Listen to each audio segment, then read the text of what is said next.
ఒకప్పుడు అధికారులందరికీ బాస్. ఇప్పుడు అదే అధికారులు కేసు పెట్టిన పరిస్థితి. ఒకటి కాదు, రెండు కాదు, ఏకంగా 1000 కోట్ల రూపాయల స్కామ్. పాత్రధారిగా ఆయనపై ఆరోపణలు, పకడ్బందీ ఆధారాలు ఉన్నాయని చెబుతున్నారు. ఈ కేసును సిఐడికి బదిలీ చేస్తూ ప్రభుత్వం కీలక నిర్ణయం తీసుకుంది. మరి స్కామ్ గురించి నాటి ప్రభుత్వానికి తెలీదా? తెలిసి ఎంకరేజ్ చేసిందా? స్కామ్ ఎలా బయటపడింది? అసలు సూత్రధారులు ఎవరు? వాళ్ళంతా వెనకేసిందేంటి? తెలంగాణలో వెలుగు చూస్తోన్న అక్రమాలు.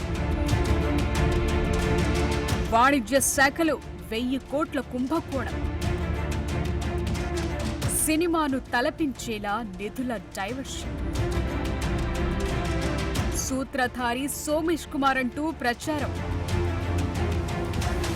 ఆధారాలు సేకరించామంటున్న అధికారులు. తెలంగాణలో తవ్వే కొద్దీ గత ప్రభుత్వ అక్రమాలు వెలుగు చూస్తూనే ఉన్నాయి. కాదేది అక్రమాలకు అనర్హం అన్నట్టు బీఆర్ఎస్ హయాంలోనే నేతలు, అధికారులు చెలరేగిపోయారని విమర్శలున్నాయి. ఆ విమర్శలకు బలం చేకూరేలా అక్రమాలు ఒక్కొక్కటిగా బయటపడుతున్నాయి. విద్యుత్ శాఖ, నీటిపారుదల శాఖ, సామాజిక సంక్షేమ శాఖ, ఇలా ఒక్కో శాఖలో జరిగిన స్కామ్లు వెలుగు చూస్తున్నాయి. ఇప్పుడు వాణిజ్య పన్నుల శాఖ వంతొచ్చింది. ప్రభుత్వానికి రావాల్సిన పన్నులను పక్కదోవ పట్టించి కొడితే ఏనుగు కుంభస్థలాన్ని కొట్టాలన్నట్టు ఏకంగా 1000 కోట్లు తినేశారని గత ప్రభుత్వ ఉన్నతాధికారులపై విమర్శ. దీనిపై ప్రభుత్వం అసెంబ్లీలో చర్చకు కూడా సిద్ధమవుతోంది. ప్రస్తుతం అసెంబ్లీ బడ్జెట్ సెషన్స్ జరుగుతున్నాయి. ఈ సమావేశాల్లోనే ఈ స్కామ్ పై చర్చించనుంది. అసలు ప్రభుత్వం కన్ను కప్పి ఏకంగా 1000 కోట్లు ఎలా పక్కదోవ పట్టించారు? ఇందులో ఎంతమంది ఇన్వాల్వ్ అయ్యారో తెలిస్తే ఎవరైనా షాక్ అవ్వాల్సిందే. మనసుంటే మార్గముంటుందని అంటారు. ఈ స్కామ్ జరిగిన తీరు చూస్తే గత ప్రభుత్వ ఉన్నతాధికారులు బాగానే మనసు పెట్టినట్టు తెలుస్తోంది. వాణిజ్య పన్నుల శాఖకు చెందిన సాఫ్ట్వేర్ మాడ్యూల్ను మార్చి 75 సంస్థలకు లబ్ధి చేశారని తెలుస్తోంది. మాజీ ప్రభుత్వ ప్రధాన కార్యదర్శి సోమేష్ కుమార్ ఇందులో కర్త, కర్మ, క్రియగా ఉన్నారని ఆరోపణలున్నాయి.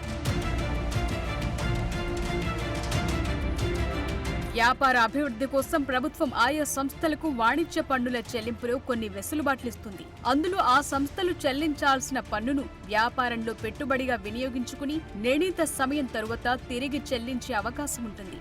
ఈ ఇన్పుట్ ట్యాక్స్ క్రెడిట్ తో పాటు ఐజీఎస్టీ, సెస్లను చెల్లించకుండా కొన్ని సంస్థలు అక్రమంగా లబ్ధి పొందినట్లు వాణిజ్య పన్నుల శాఖలోని ప్రస్తుత అధికారులు గుర్తించారు. Big leap technologies and solutions సంస్థ నిర్వహిస్తోన్న కార్యకలాపాలపై వాణిజ్య పన్నుల శాఖకు అనుమానం కలిగింది. దీనిపై అధికారులు ఆరా తీయగా అవకతవకలు బయటపడ్డాయి. దీంతో లోతుగా దర్యాప్తు చేయటం మొదలుపెట్టారు. ఫోరెన్సిక్ ఆడిట్ చేయించారు. ఈ ఆడిట్ లో సంచలన విషయాలు బయటకొచ్చాయి. ఒక్క big leap technologies and solutions సంస్థే 25.51 కోట్ల రూపాయల అక్రమాలకు పాల్పడినట్లు తేలింది. ఇలా ఏకంగా 75 సంస్థలు 1000 కోట్ల భారీ కుంభకోణం చేశాయని ఆడిట్ ద్వారా గుర్తించారు. ఇందులో కేవలం 11 సంస్థలకు 400 కోట్ల రూపాయల లబ్ధి జరిగినట్టు తెలుస్తోంది. పన్నులు ప్రభుత్వ ఖజానాకు చేరకుండా బాగానే డైవర్ట్ చేశారు. బయటకు తెలియకుండా రికార్డులను ఎలా మార్చారు, వ్యవస్థల కళ్లు ఎలా కప్పారు అనేది కూడా చాలా ఇంట్రెస్టింగ్ గా నడిచింది. రాష్ట్ర వాణిజ్య పన్నుల శాఖ కార్యకలాపాలను ఐఐటి హైదరాబాద్ నిర్వహిస్తోంది.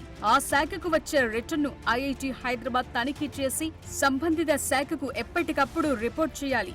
వాణిజ్య పన్నుల శాఖకు చెందిన సాఫ్ట్వేర్ మాడ్యూల్ను మార్చేశారు. అంటే రికార్డ్స్ లో కూడా ప్రభుత్వానికి రావాల్సిన పన్నులు, ఖజానాకు వచ్చిన పన్నుల మధ్య తేడా తెలియదు. దీంతో నచ్చినట్టు చెలరేగిపోయారు. ఇక దీనిపై ఐఐటి హైదరాబాద్ ను వివరణ కోరగా సోమేష్ కుమార్ దీనికి సూత్రధారి అని వాళ్లు చెప్పినట్టు తెలుస్తోంది. ఆయన ఆదేశాలతోనే స్క్రూటినీ మాడ్యూల్లో మార్పులు జరిగాయని అధికారులు చెప్తున్నారు. ఈ విషయాలన్నీ వాణిజ్య శాఖ అధికారులు వారి ఫిర్యాదులో వివరించారు. Somesh Kumar, IIT Hyderabad associate professor Shobhan Babu, Kasi Visweswararao, Sivaram Prasad తో పాటు మరికొంతమంది కలిసి ఇనిషియేటివ్స్ పేరుతో స్పెషల్ వాట్సాప్ గ్రూప్ ను క్రియేట్ చేశారని తెలుస్తోంది. ఈ విషయాన్ని కూడా అధికారులు ఫిర్యాదులో వివరించారు. సోమేష్ కుమార్ సహా పలువురి అధికారులపై 406, 409, 120B, ఐటీ యాక్ట్ 65 కింద కేసు నమోదు చేసి దర్యాప్తు చేస్తున్నారు. ఇప్పటికే అధికారులు చాలా ఆధారాలు సేకరించినట్టు తెలుస్తోంది. ఈ కేసులో ముందు చాలా మందికి నోటీసులు కూడా వెళ్లే అవకాశం ఉంది.